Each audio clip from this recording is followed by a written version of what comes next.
So after the male reproductive system, it's now time to study the female reproductive system and the process of human reproduction. When we talk about the female reproduction, again the function of the female reproduction is to produce the female sex cells, or known as gametes, which are known as ova or the egg cells, and also the production of the female sex hormone that's known as estrogen. So these are the two main functions of the primary sex organ of the female reproductive system, and the primary sex organ in the female reproductive system is ovary, because ovary is the organ which produces the ova as well as the estrogen. So when we talk about the structure of the female reproductive system, it somewhat appears to be like a trophy. Here we have the ovary just suspended from behind the uterus. These are situated in the lower abdominal sac. So if the body is being divided into two parts, the thoracic cavity and the abdominal cavity, so just in the lower part of the abdominal cavity, the female reproductive system is placed in a female body.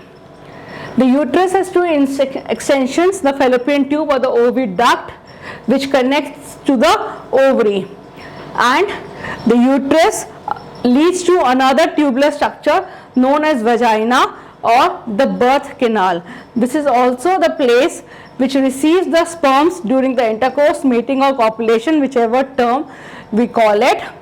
This is the place where the penis lays the sperms, and these sperms now travel from the cervix to the uterus and to the fallopian tube, where they will wait for the ova to arrive and to fertilize. At the same time, the ova will be released by the ovary and will travel through this oviduct and will wait in the fallopian tube for the sperm. But now what happens?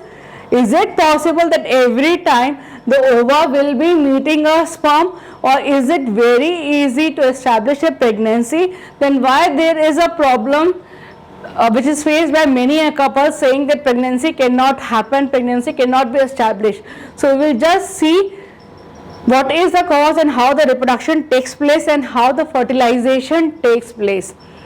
This is important first to understand. A girl is being born with around 4 lakhs of ova inside her ovary, but all these eggs cannot be utilized during her lifetime, because a girl is different from a boy. In case of boys, we said that they are able to produce the sperms throughout their life, but a girl is not able to produce the eggs throughout her life. Her menstrual cycle, her productive cycle stop at a certain age, and that is known as menopause. That occurs around 45 to 50 years when the girls start ovulating. They stop ovulating rather. Okay, so after puberty, what happens? One egg matures in a month. So this uterus has a thick lining inside, and it's richly supplied with the blood vessel.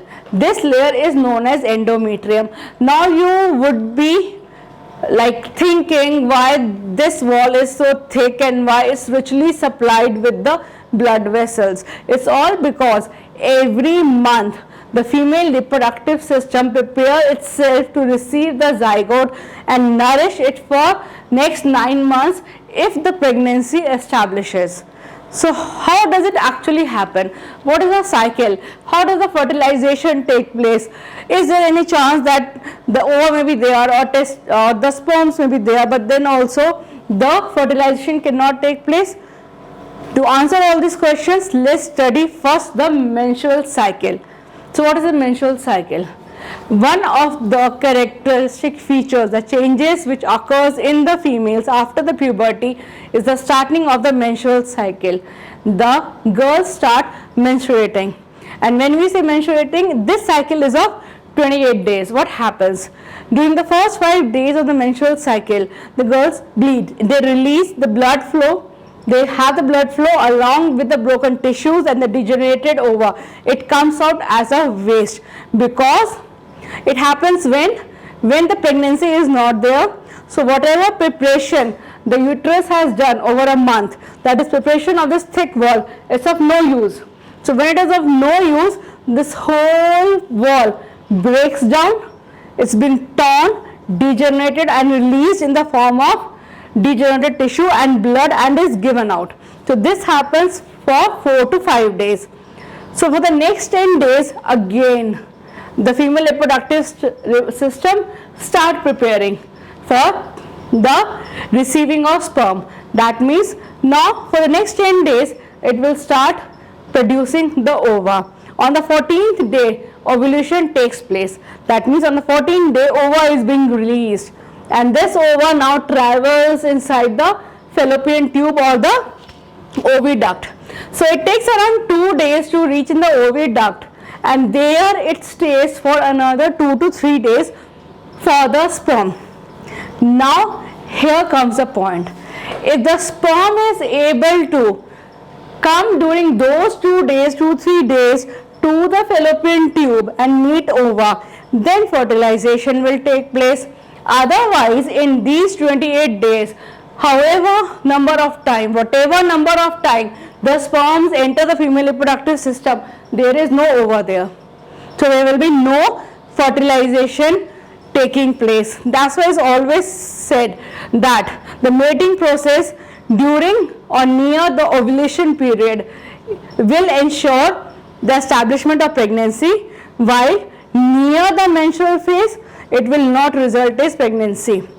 Okay, so if during these 2 or 3 days the ova happen to meet the sperm, then the fertilization will take place and the fusion of the male and the female gamete will take place, which will result in the formation of zygote. This zygote then divides it into a ball of cells known as embryo, which travels inside the uterus and develops a connection with the uterine wall. The moment this develops a connection, we say now it has connected to the uterine wall. Then we say the pregnancy is established. Then only we say that now the woman has become pregnant because it has made a connection with the uterine wall. So embryo joins the wall, we say implantation has taken place and establishment of pregnancy. Now the formation of placenta has taken. What is this placenta? Placenta is a structure through which the developing fetus, the embryo, is connected to the mother. Placenta is actually a disc-like structure, which has 2 ends. The one end has finger-like projections, and these finger-like projections, the other end is a mother blood and placenta has a finger-like projections. So these finger-like projections are bathed in the mother blood. So what happens, whatever nutrition is being required is being taken by these finger-like projections from the mother blood, and whatever waste needs to be given out, this goes out through the finger-like projections again into the mother blood. So this is the structure. This is what happens. Oxygen and food is taken and waste is being given out. So this happens like the development of the fetus takes for 9 months, and these 9 months are known as gestation period. So every different organism has a different gestation period. Some have 9 months, some have 11 months, some have 5 months. So it depends upon the organism to organism. So when the baby will be born, how? We know that the developing fetus is in a water sac, a fluid sac known as amniotic sac, which is a shock absorber. So it prevents the developing fetus from any external shocks. So when there is a time of delivery, the muscular rhythmic contraction of the uterus will result in the release of the child from the birth canal, that's the vagina. Again, there is a question why during the menstrual cycle many of females experience a lot of cramps and pain in abdomen and back area. It's all because it's just like somebody is scratching your walls, your tissues, and removing it out. So when this wall will be broken, a lot of bloodshed will take place, and when the blood will be removed, the pain will be there. So this is how the female reproductive system is different from the male reproductive system.